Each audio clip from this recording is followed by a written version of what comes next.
নমস্কার, গল্পগুচ্ছ ভাই সোমা চ্যানেলে আপনাদের স্বাগত। আজকে গোপাল ভাঁড়ের আরও একটি হাসির মজার গল্প শোনাবো। আজকের গল্প গোপাল ভাঁড়ের আলু কেনা। গোপাল একবার হাটে আলু কিনতে গেছিল। পথেই দেখা হলো এক বন্ধুর সাথে। রসিক বন্ধুটি গোপালের আলু খরিদ করার কথা শুনে বলল, তুমি যদি আলু বিনি পয়সায় খরিদ করতে পারো 10 টাকা পুরস্কার পাবে। গোপালকে বন্ধুটি রসিকতা করায় লোভে একটু উস্কে দিল। মনে করেছিল গোপাল পারবে না।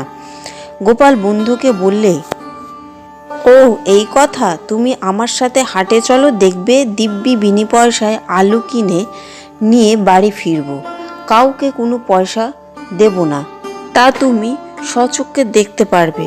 হাটে গিয়ে গোপাল প্রত্যেক আলু বিক্রেতাকে জিজ্ঞাসা করলো, ভাই, আমি যদি তোমার কাছ থেকে 5 আলু কিনি, কটা আলু ফাও দেবে?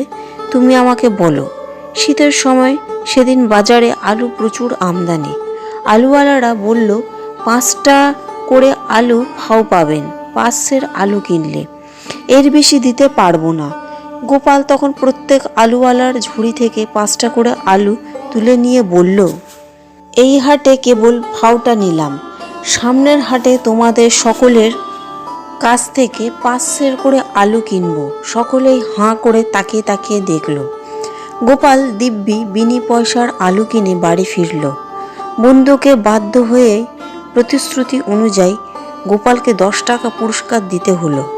না দিলে হয়তো গোপাল কোনো সময় 100 টাকা হাতে তুলে নিয়ে হাওয়া করে দেবে।